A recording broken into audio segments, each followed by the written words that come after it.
সূরা আল মুলক। রহমান রহিম আল্লাহ তাআলার নামে। কত মহান সেই পুণ্যময় সত্তা, যার হাতে রয়েছে আসমান জমিনের যাবতীয় সার্বভৌমত্ব। এ সৃষ্টি জগতে সব কিছুর উপর তিনি একক ক্ষমতাবান, যিনি জন্ম ও মৃত্যু বানিয়েছেন যাতে করে এর দ্বারা তিনি তোমাদের যাচাই করে নিতে পারেন কর্মক্ষেত্রে কে এখানে তোমাদের মধ্যে বেশি ভালো। তিনি সর্বশক্তিমান, তিনি অসীম ক্ষমাশীল। তিনি 7 মজবুত আসমান বানিয়েছেন, পর্যায়ক্রমে একটার উপর আরেকটা তিনি স্থাপন করেছেন। অসীম দয়ালু আল্লাহ তাআলার এই নিপুণ সৃষ্টির কোথাও কোনো খুঁত তুমি দেখতে পাবে না। আবার তাকিয়ে দেখো তো, কোথাও কি তুমি কোন রকম অসঙ্গতি কিংবা ফাটল দেখতে পাও? অতঃপর তোমার দৃষ্টি ফেরাও নভমণ্ডলের প্রতি। দেখো, আর একবারও তোমার দৃষ্টি ফেরাও, দেখবে তোমার দৃষ্টি ব্যর্থ ও ক্লান্ত হয়ে তোমার দিকেই ফিরে আসবে। নিকটবর্তী আকাশটিকে তুমি দেখো, তাকে কিভাবে প্রদীপমালা দিয়ে আমি সাজিয়ে রেখেছি। ঊর্ধ্বলোকের দিকে গমনকারী শয়তানদের তাড়িয়ে বেড়ানোর জন্য এই প্রদীপগুলোকে আমি ক্ষেপণাস্ত্র হিসেবে সংস্থাপন করে রেখেছি। চূড়ান্ত বিচারের দিন এদের জন্য জ্বলন্ত অগ্নিকুণ্ডের ভয়াবহ শাস্তির ব্যবস্থাও আমি যথাযথভাবে প্রস্তুত করে রেখেছি। এত সব নিদর্শন সত্ত্বেও যারা তাদের স্রষ্টাকে অস্বীকার করেছে, তাদের জন্য রয়েছে জাহান্নামের কঠোরতম শাস্তি। জাহান্নাম কতই না নিকৃষ্টতম স্থান। এ জাহান্নামের মধ্যে যখন তাদের ছুঁড়ে ফেলা হবে, তখন নিক্ষিপ্ত হবার আগেই তারা শুনতে পাবে তা ক্ষিপ্ত হয়ে বিকট গর্জন করছে। মনে হবে তা যেন প্রচন্ড ক্রোধের কারণে ফেটে দীর্ণ বিদীর্ণ হয়ে যাচ্ছে। যখনই একদল নতুন পাপীকে সেখানে নিক্ষেপ করা হবে, তখনই তার প্রহরীরা তাদের জিজ্ঞেস করবে, এই জায়গার কথা বলার জন্য তোমাদের কাছে কোনো সাবধানকারী কি আসেনি? তারা বলবে, হ্যাঁ, আমাদের কাছে আল্লাহর সাবধানকারী নবী রাসূল এসেছিল, কিন্তু আমরা তাদের অস্বীকারই করেছি। আমরা তাদের বলেছি এ দিন সংক্রান্ত কোনো কিছুই আল্লাহ তাআলা নাজিল করেননি, বরং তোমরা নিজেরাই চরম বিভ্রান্তিতে ডুবে আছো। তারা বলবে, কত ভালো হতো যদি সেদিন আমরা নবী রাসূলদের কথা শুনতাম এবং তা অনুধাবন করতাম, তাহলে আজ আমরা জ্বলন্ত আগুনের বাসিন্দাদের মধ্যে গণ্য হতাম না।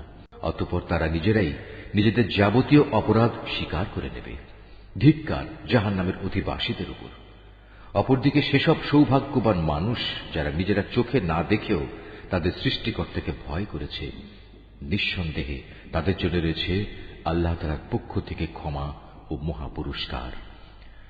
তোমরা তোমাদের কথাবার্তাগুলো লুকিয়ে রাখো কিংবা তা প্রকাশ করো, আল্লাহর কাছে এর উভয়টাই সমান, কারণ তিনি মনের ভেতর লুকিয়ে রাখার বিষয় সম্পর্কেও সম্যক ওয়াকিবহাল। তিনি কি সৃষ্টি সম্পর্কিত যাবতীয় বিষয় জানবেন না, যিনি এর সবকিছু বানিয়েছেন?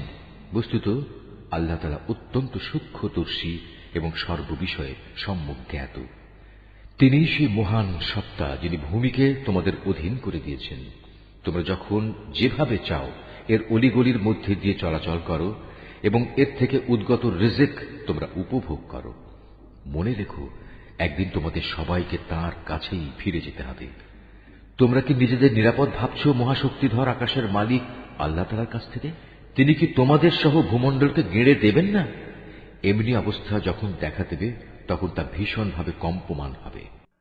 অথবা তোমরা কি নিশ্চিত আকাশের অধিপতি আল্লাহ তাআলা তোমাদের উপর প্রস্তর নিক্ষেপকারী এক প্রচন্ড বায়ু প্রবাহিত করবেন না? এমন দিন আসবে এবং তোমরা সেদিন অবশ্যই জানতে পারবে কেমন ভয়াবহ হতে পারে আমার সাবধান বাণী উপেক্ষা করা। তাদের আগেও যারা আমার সাবধান বাণী মিথ্যা প্রতিপন্ন করেছে, দেখো কেমন ছিল তাদের প্রতি আমার আচরণ।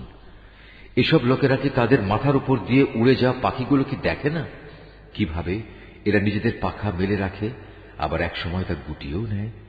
তখন পরম দয়ালু আল্লাহ তাআলাই এদের মহাশূন্যে স্থির করে রাখেন।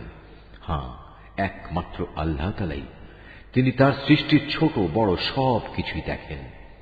বলতো, তোমাদের মধ্যে এমন কে আছে যার কাছে এমন একটি বিশাল সৈন্যবাহিনী আছে যা দিয়ে তারা অসীম দয়ালু আল্লাহর বিরুদ্ধে তোমাদের সাহায্য করবে?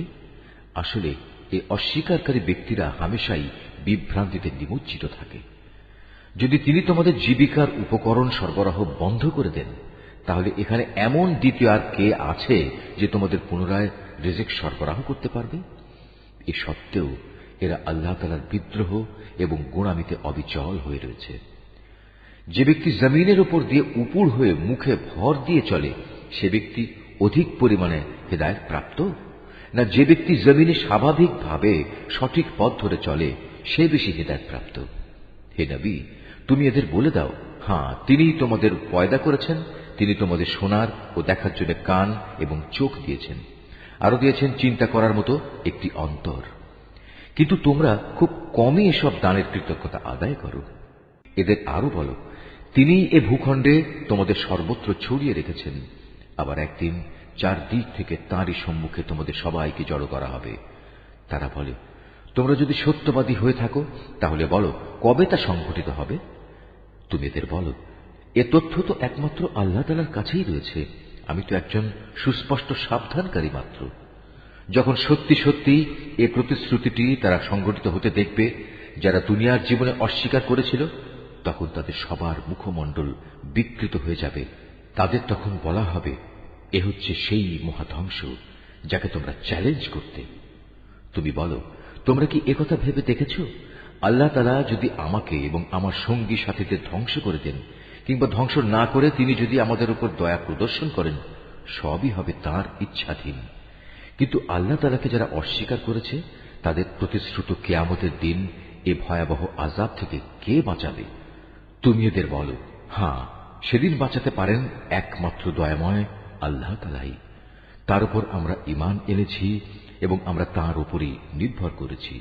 হ্যাঁ, অচিরেই তোমরা জানতে পারবে আমাদের মধ্যে কে সুস্পষ্ট গুমরাহির মাঝে নিমজ্জিত ছিল। হে নবী, তুমি এদের জিজ্ঞেস করো, তোমরা কি ভেবে দেখেছ তোমাদের জমিনের বুকে অবস্থিত পানি যদি কখনো উধাও হয়ে যায় তাহলে কে তোমাদের জন্য এ পানির প্রবাহ ধারা পুনরায় বের করে আনবে?